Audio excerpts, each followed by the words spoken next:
nós vamos ter nos governando, se o que nós temos visto é sempre frentes sendo criadas para cooptar os votos dos eleitores?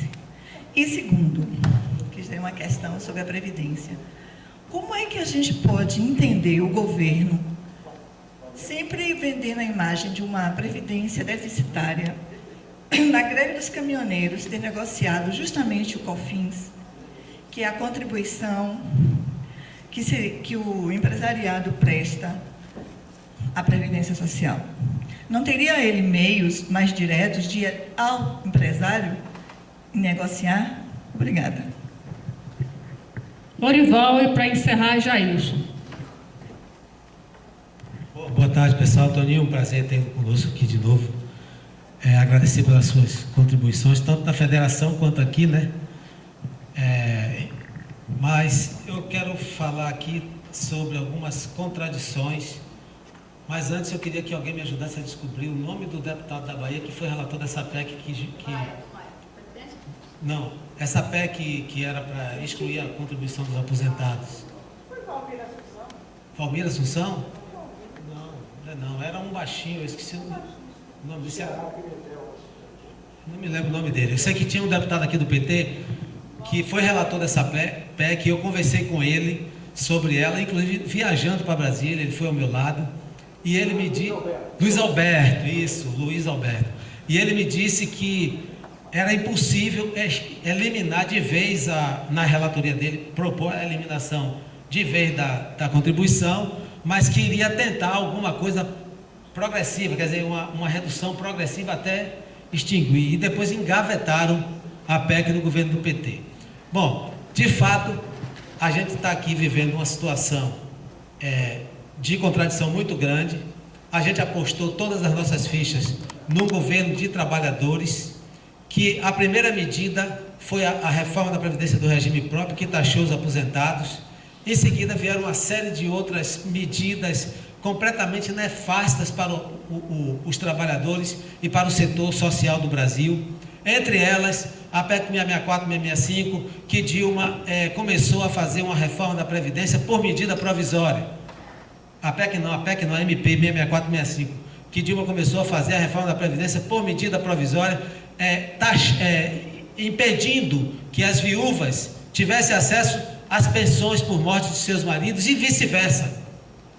Isso foi uma crueldade, partindo de uma mulher, onde se sabe que a criminalidade tem ceifado, em grande maioria, a vida dos homens, deixando as mulheres desamparadas. Então foi essa a herança maldita do PT e de Dilma para o povo brasileiro.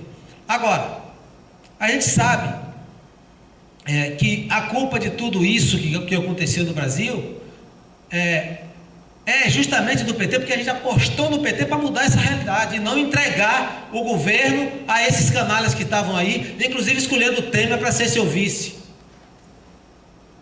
Nós apostamos no PT para mudar. Quando ele prevaricou, cometeu crimes de todo tipo e entregou o governo a esses canalhas, eles agora estão fazendo com muito mais velocidade do que o PT propriamente estava fazendo, porque o PT às vezes se preocupava um pouco com a popularidade de seu representante. Mas, Toninho, a minha pergunta é a seguinte: você vê ou não vê essa contradição entre o que o PT se propôs na época que era candidato e depois que ele assumiu o poder? E como é que você vê essa proximidade do PT com a direita, escolhendo membros da direita para serem parceiros no Congresso Nacional e na Presidência da República? Jailson, para encerrar, depois passar para a Toninho para responder e fazer as considerações finais, informando que tem aqui, assine a lista de presença, porque tem caderno do SES para sortear aqui. São cadernos que não são informativos, porque não trata de novidade, mas são cadernos informativos para vocês conhecerem a fundo várias questões que continuam sendo atuais. E logo em seguida, um coffee break lá fora. Boa tarde. Ô, Toninho, queria fazer uma pergunta, que eu sei que você acompanha o Congresso há muito tempo, e eu acho que até ontem eu cheguei a comentar sobre essa nova lei aí, a reforma política, né? Lembra que eu falei que ela diminui o tempo de eleição, né, de 90 para 45 dias, ela restringe mais o acesso à televisão, né? Parece que antes era 30% era dividida entre todos os partidos e 70% entre os seus pesos, agora ela diminui para 10%, tipo assim, o meu partido, o PSTU, vai ter 5 segundos, 10 segundos. Então, assim, o fundo eleitoral também, ele diminui. O nosso partido, o PSTU, não usa fundo eleitoral, a gente não tem usado, já tem até consultado o TSE, como nem receber. E esse congresso é muito ruim, esse atual, é muito ruim, muito ruim. E o próximo? Isso é o próximo, certo? Porque assim, a gente aqui do Judiciário, a gente fez uma luta Hércules, ano passado, imensa, há 3 anos, não foi isso?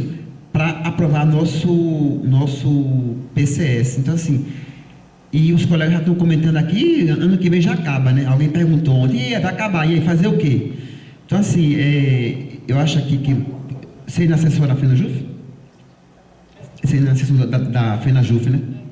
Então é isso. Então assim, acho que a gente poderia, assim, a partir daqui, desse debate aqui, já começar, entendeu, a pensar, né, o que fazer para que ano que vem a gente possa ter mais inserção, mais força, como combater o próximo congresso, né? Que eu acho que a gente não vai nem lutar contra ele, a gente vai combater, né?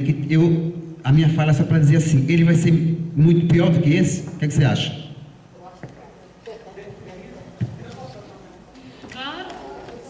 Para encerrar aqui, colega do Pelegão,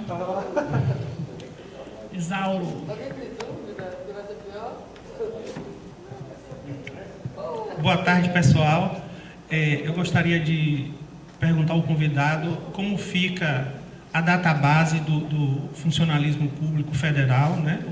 Como todos os funcionários públicos.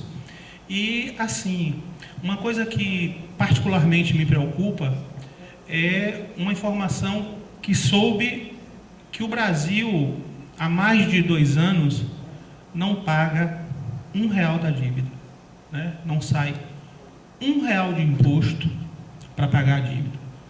E que procede. A dívida pública. Aí você pergunta, e esse 45% do orçamento? É rolagem. Eu acho importante que nós saibamos disso. Ou seja, há mais de 2 anos, há quase 3 anos, que nosso país não paga R$1 de dívida de imposto, né? Não sai R$1 do imposto para pagar a dívida. E esse déficit, né, seja verdadeiro ou falso, de 170 bi, ou essa dívida é rolada, ou seja, vai-se para o mercado financeiro tomar dinheiro emprestado né, e isso só vai se equacionar lá na frente.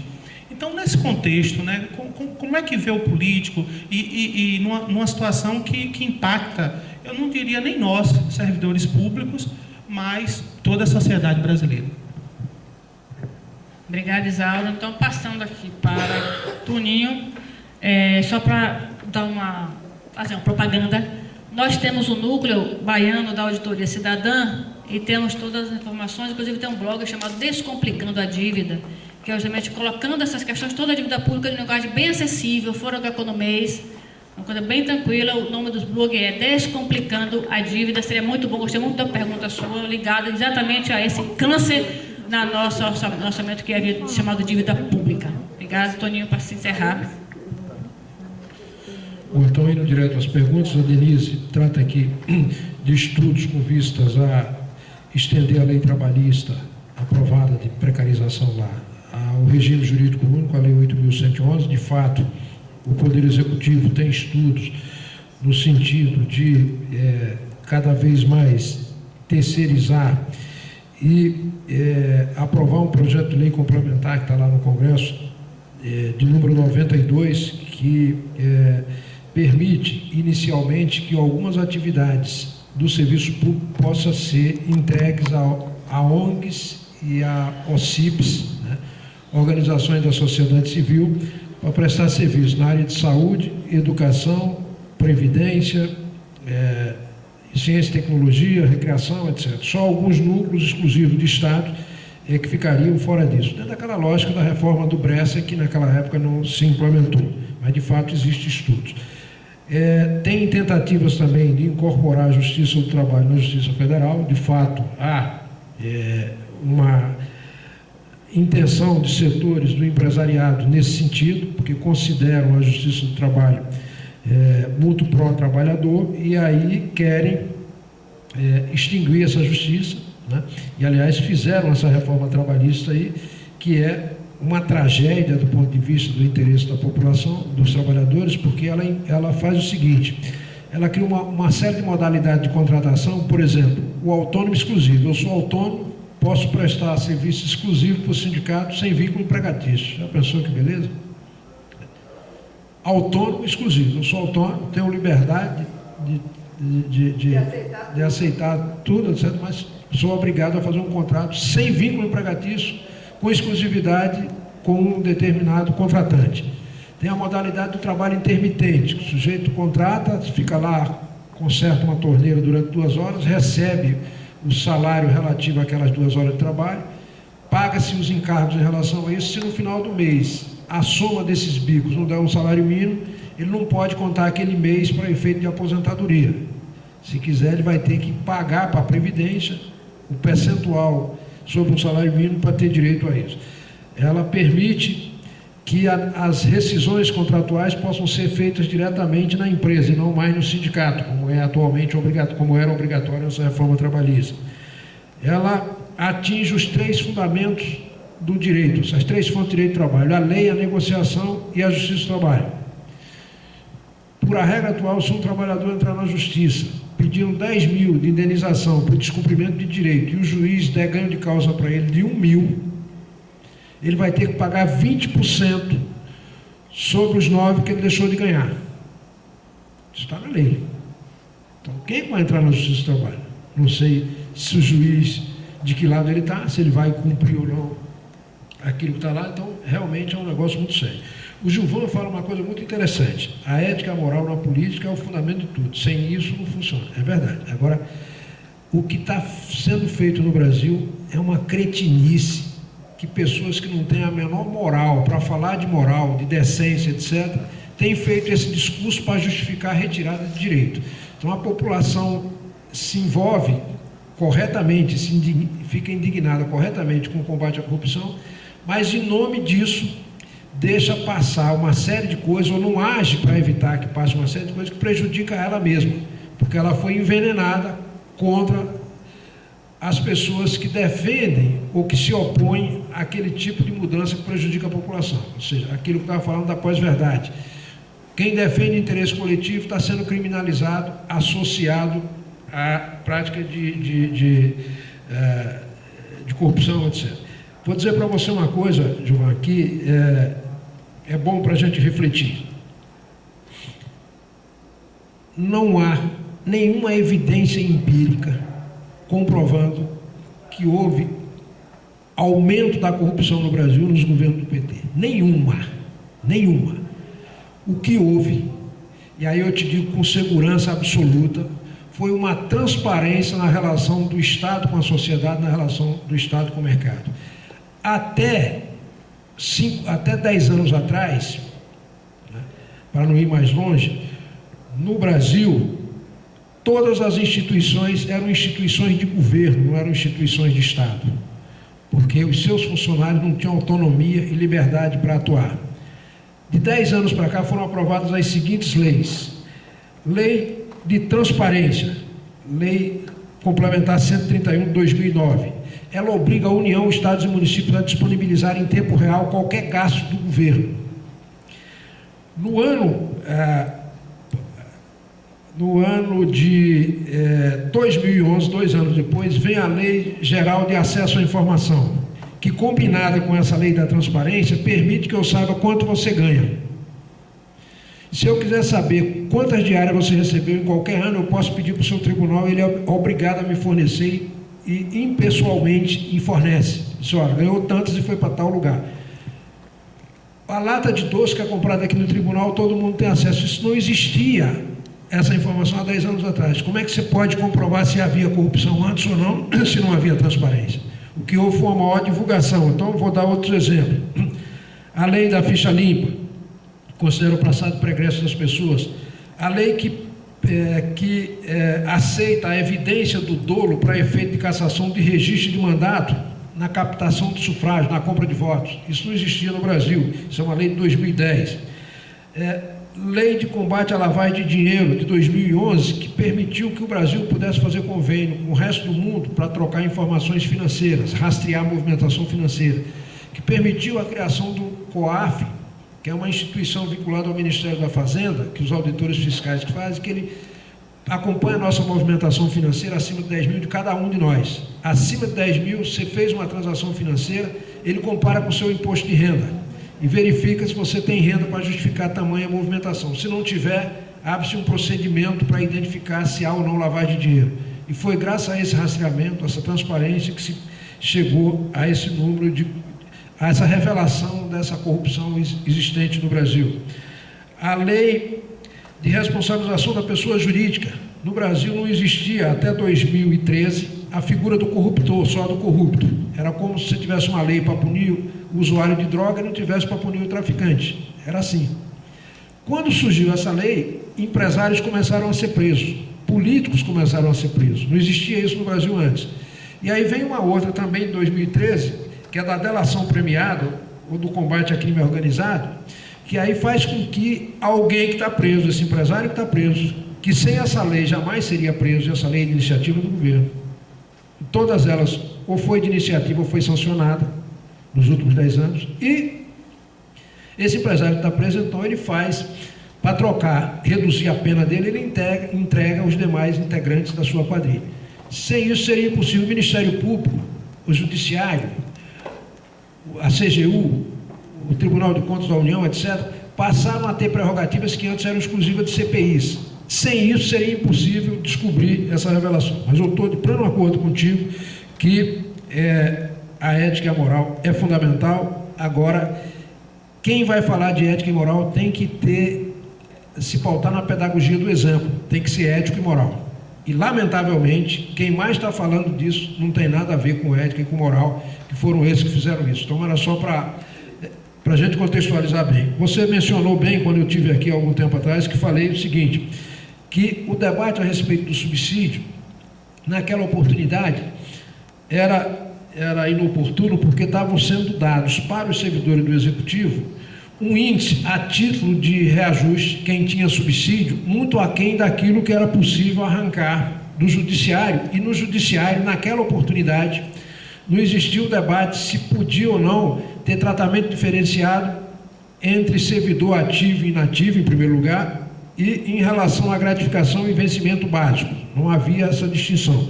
Sempre o reajuste foi linear no Judiciário para servidor ativo e inativo. Nós estamos num ambiente agora que isso está ameaçado.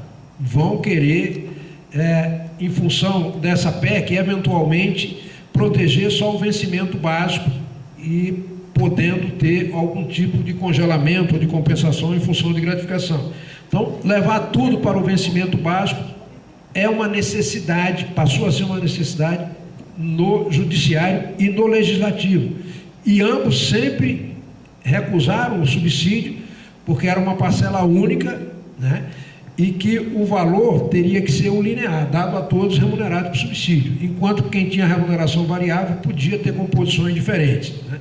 Então, e aí é fundamental não apenas ter um vencimento único, um valor só, quer dizer, incorporar todas essas gratificações nesse vencimento, como também garantir uma política de preservação do poder de compra, porque senão vai ser diluído ao longo do tempo. Então, você tem toda a razão, é o momento de debater esse valor único. Só esclareça, isso é uma defesa em prol do subsídio, porque aí se conseguiria um aumento... Não é uma defesa do subsídio, é uma defesa de que se busque incorporar as gratificações ao vencimento básico, né? O subsídio, ele vai ter um problema que é o seguinte, ele é linear, não pode haver reestruturação em subsídio. Como tem muita carreira pendurada no subsídio, são as de maior remuneração, os reajustes tendem a ser cada vez menor, porque é muito grande. Mas eu não estou aqui defendendo o subsídio, estou defendendo que se trabalhe a unificação da parcela para que se enquadra naquele conceito constitucional de valor irredutível. Se é irredutível, sendo subsídio ou não vai fazer diferença, vai para a aposentadoria do mesmo jeito. A colega perguntou aqui dessa dúvida que eu mencionei aqui, dessa decisão que o Supremo vai tomar agora no dia 20. É o seguinte: há 20 anos atrás, o governo de São Paulo deixou de dar reajuste, revisão geral, e o sindicato entrou na justiça. Só vai ser julgado agora. Aí o Supremo vai fazer o seguinte, vai dizer que o governo estadual errou, ele devia ter mandado o projeto, porque a Constituição garante isso. E como não mandou, ele vai ser multado e a partir de agora vai ter que mandar todo ano essa revisão geral, essa decisão que vai ser tomada. Não vai mandar pagar todos os atrasados, porque aí quebra o Estado, ele vai fazer o que eles chamam de modelação, uma modelagem lá, de tal modo que se fixe uma multa simbólica por esse descumprimento, e a partir de agora passe a cumprir essa decisão. E saindo lá, isso também vai ter repercussão para a União, embora não se aprove no primeiro momento a vinculação automática, mas entrando, o Supremo não tem como decidir diferente do que fez. O Gil menciona aqui a PEC 555, que trata de extinção da contribuição dos aposentados e pensionistas para a Previdência. De fato, isso é um absurdo, uma aberração.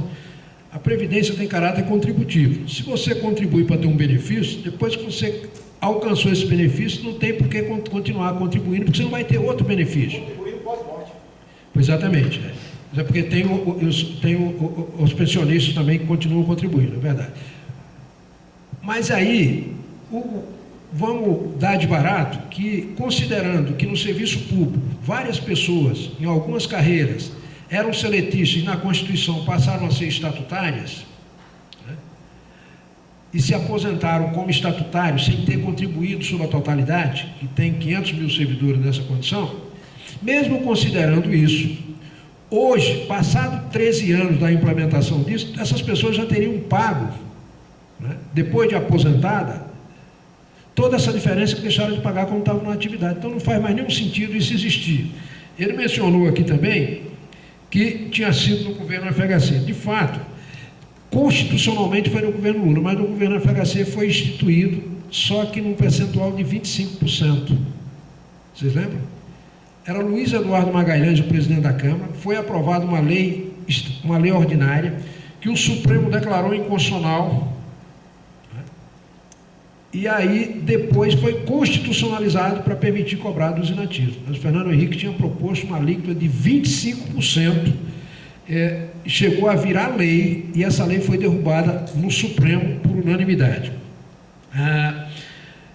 Ele menciona aqui, ainda,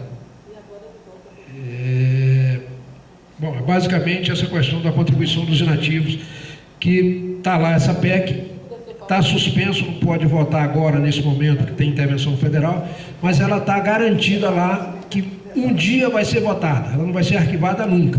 Então vamos esperar o melhor momento, não vai ser nesse momento de crise fiscal agora que vai se viabilizar, porque o governo estava querendo fazer o contrário, aumentar para 14% dos servidores, né?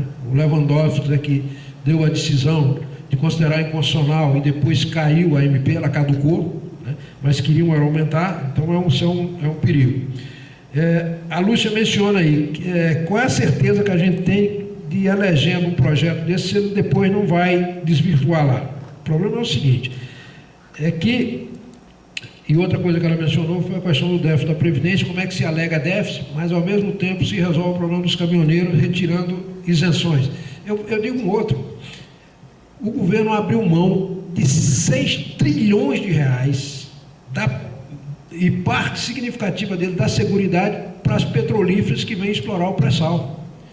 Deu renúncia para ela com base na Previdência. Que a autoridade tem para pedir sacrifício dos trabalhadores, se dá para uma multinacional, para multinacionais, uma isenção em cima da Previdência dessa monta, de 6 trilhões de reais ao longo de 20 anos. Então, de fato, é uma contradição. Agora, qual é a garantia que se tem de que o eleito vai cumprir isso? O problema é o seguinte, tem a correlação de forças lá no parlamento, e tem as movimentações táticas. Aqui foi mencionado, por exemplo, que o governo da Dilma, etc., teria feito lá aquela medida provisória 664, 665, que reduziram o seguro-desemprego e que retiraram a possibilidade de pensão vitalícia para cônjuge que tivesse... quebrou a vitaliciedade da pensão em função da idade. Então, se o cônjuge tem menos de 44 anos, ela não tem integralidade, não tem paridade, é verdade. Agora, tem que se considerar também o seguinte aspecto: naquela mesma MP se estendeu a fórmula 85/95 para o setor privado, beneficiou milhões de pessoas. Se fez, é verdade, uma economia em cima da quebra da paridade, mas se deu uma contrapartida. Não estou defendendo isso, estou só mostrando a lógica do processo. Não se fez uma mera economia apenas, se fez uma transposição, se retirou da pensão para dar para a aposentadoria na fórmula 85/95 das pessoas que seriam afetadas pelo fator previdenciário. E aí faz todo sentido essa indignação das pessoas com a postura do governo da Dilma e do PT, porque fizeram um discurso e no governo tiveram uma prática que aparentemente contrariava esse discurso. Por que eu digo aparentemente? Porque é o seguinte: havia um jogo que o PT jamais podia revelar, que era o seguinte: era um movimento tático. O mercado pressionando, especulando em cima do governo, dizendo que o governo era intervencionista, era isso, era aquilo outro. Então, o que o governo fazia? Ele encaminhava propostas para o Congresso muito duras, que contrariavam o discurso dele para a sociedade, que, em tese, atendia ao mercado, mas, ao mesmo tempo, orientava a sua base para eliminar os efeitos mais perversos dessa medida, para que o resultado não tivesse tanto desgaste político para o governo, quanto teria se aprovado nos termos em que foi apresentado. Se vocês verificarem, todas as propostas foi assim: reforma da Previdência, teve a PEC paralela. A emenda, essa MP 664 e 665, que mexeu com as pensões, né, com a vitaliciedade das pensões. Teve a fórmula 85/95. Agora vamos pensar no outro governo, o que está aí agora, o atual. Ele encaminhou um projeto de reforma trabalhista com 13 artigos, saiu de lá com 200 e cacetada. Então, não reduz, aumenta, amplia contra o trabalhador. Então, tem alguma preocupação, alguma franja de preocupação em relação aos mais humildes, aos mais pobres, né? O aumento real do salário mínimo e outras medidas que foram tomadas nesse campo. Então, não dá para... Errou, e isso é inaceitável, que tenha feito um discurso, tenha tido outra prática. Essas alianças são uma tragédia. Vou dar aqui um exemplo. O PT em Pernambuco se aliou, fez uma coligação com o PTB na eleição do ano passado, para a Câmara. E elegeu, quer dizer, e os seus votos seriam suficientes para eleger 3 deputados. Se tivesse saído sozinho, com os votos que teve, elegia 3, eu fiz o cálculo. Como estava em coligação, não elegeu nenhum.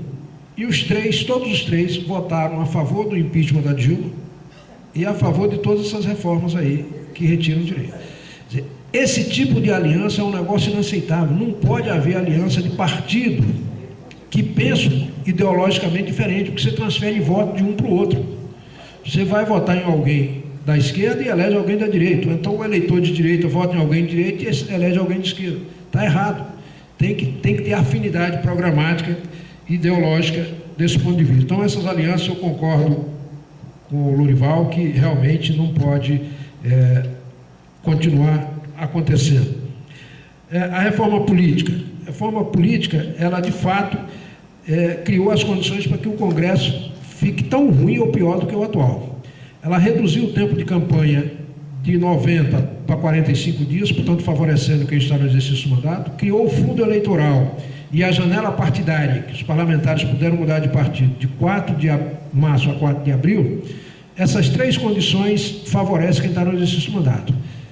O parlamentar, nesse período, todos eles, ou a maioria deles, fez isso. Chamou o presidente, o tesoureiro e o líder do partido e disse: olha, eu tenho vários convites para mudar de partido e posso mudar sem perder o mandato. Eles lá me oferecem 3 coisas. Me oferecem o diretório no Estado, me oferecem recurso para pagar minha campanha integralmente do fundo eleitoral e me oferece o horário eleitoral gratuito para eu ocupar. Mas eu não quero mudar, eu quero continuar aqui. Preciso só que vocês me garantam duas coisas. Que garantam recurso para financiar parte da minha campanha, não é nem toda, e prioridade no horário eleitoral. Então, quem mudou foi com a condição atendendo essas três coisas, quem ficou teve essas duas atendidas. Muito bem. Quais são as três condições para eleger um parlamentar, para ele ter possibilidade de se eleger? Ele tem que ter tempo para fazer campanha, ele tem que ter dinheiro e tem que ter espaço na televisão para ser conhecido, ou no rádio. Né? E os novos não vão ter nenhuma dessas três coisas. Como é que eles vão se viabilizar? Então, a renovação tende a ser a mais baixa da história do ponto de vista médio. Então, tende a ficar isso aí. O que vão se eleger são aqueles mais atrasados, não são nem os mais progressistas. E eles têm emendas. A emenda parlamentar, 14 milhões por ano, só isso dá vantagem de 25% em relação a qualquer outro que aspira a ocupar esse lugar. Que ele manda para uma prefeitura qualquer, o prefeito faz campanha lá e garante isso. Então, o risco é muito grande nessa perspectiva. Então, quem estiver pensando em votar branco, nulo, não se abster ou anular o voto, é melhor repensar isso, porque ao agir desse modo, está ajudando a reeleger os atuais. Está contribuindo para que os novos tenham uma chance de se eleger. Como fica a database? A database é isso. Já existe uma lei, a Lei 10.331 de 2001, que garante database no Brasil, dos servidores públicos, mas não se cumpre. Essa decisão judicial que vai multar pelo não cumprimento o Estado, vai ajudar também a multar a União e ela vai ter que fazer. Ou esse projeto que considera crime de responsabilidade do não encaminhamento. Então, eu acho que a gente tem uma janela de oportunidade boa agora. O próprio Supremo está interessado em resolver isso, porque eles estão sem reajuste, embora o salário não seja desprezível e tenha um ganho lá, o auxílio moradia, mas o fato é que, se continuar essa política, eles também vão ser afetados. Então, eles vão ter que decidir no sentido de, olha, salário tem natureza alimentar, se tem natureza alimentar, tem que ser atualizado, não pode fazer isso. Então, eu tenho essa perspectiva. Em relação a essa questão da dívida, aí é o seguinte, de fato, há 2 anos o Brasil não tem superávit, ou seja, o que ele arrecada não é suficiente para pagar todas as suas despesas menos juros, suas despesas correntes. Ele tem um déficit efetivo. Se tem um déficit efetivo, ele não utilizou as receitas de tributo desses 2 anos para pagar a dívida, mas ele rolou essa dívida e, na prática, penhorou os bens e o prestígio do país a ponto de os investidores só aceitarem vir para cá com condições muito favoráveis, porque ele diz, bom, um país que arrecada menos do que as despesas que tem não é um país seguro, confiável, que pode vir um governante, entre aspas, de esquerda, intervencionista e se apropriar dos nossos investimentos. Então, essa dívida, até do ponto de vista psicológico, tem esse efeito, porque contabilmente no orçamento entram todos os empréstimos de rolagem, empréstimos novos de rolagem, e a receita anual.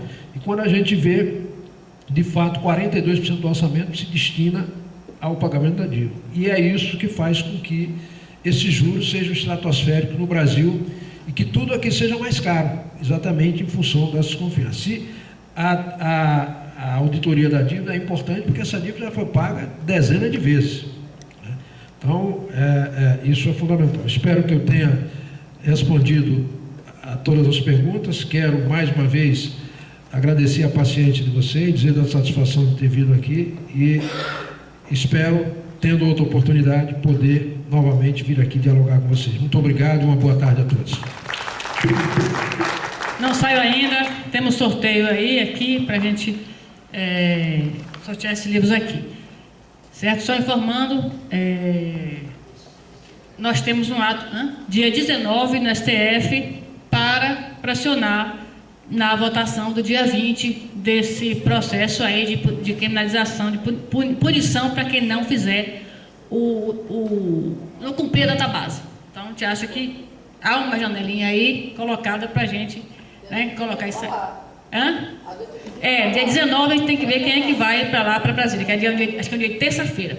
Então, vamos lá, pessoal. Toninho vai botar aqui, temos 11 pessoas e tem 5 livros. Toninho, coloca o nome, fecha os olhos e coloca um dedo em algum nome aí para você. Número 3. 3 é Juveraldo Dória. 3 é Juveraldo Dória. Ele não está, não. Gil, escolha aqui o livro que você quer. Certo? E aí, Toninho, fecha os olhos e bota o dedão aí. Pronto. Número 4. Ó, que sacanagem. Sacanagem. Fecha os olhos e coloca aí outro. Fecha os olhos. Número 10. Gilvan Lopes Neri. Escolha aí. Faltam mais 3. Aí. Número 7. Micheline. Micheline foi embora? Micheline foi embora. Pediu que levasse, foi? Então escolha um para ela. Escolha um aí, diga aí. Mais um. Número 5. Cláudio Litieri. Cláudio Litieri. Escolhe um aí. E o último livro. Fecha os olhos. 12. Tânia Rebouças. Pronto, gente. Obrigada a todos e todas. Estaremos dia 19 em Brasília. Alguém de nós também defendendo a nossa database. E vamos ficar atentos à mensagem do sindicato. Quem não recebe a lista de distribuição, atenção aqui, anotem o meu número para receber e saber tudo o que acontece, que é tudo do nosso interesse. Obrigado a todos e todas. Obrigado, Toninho, pela presença.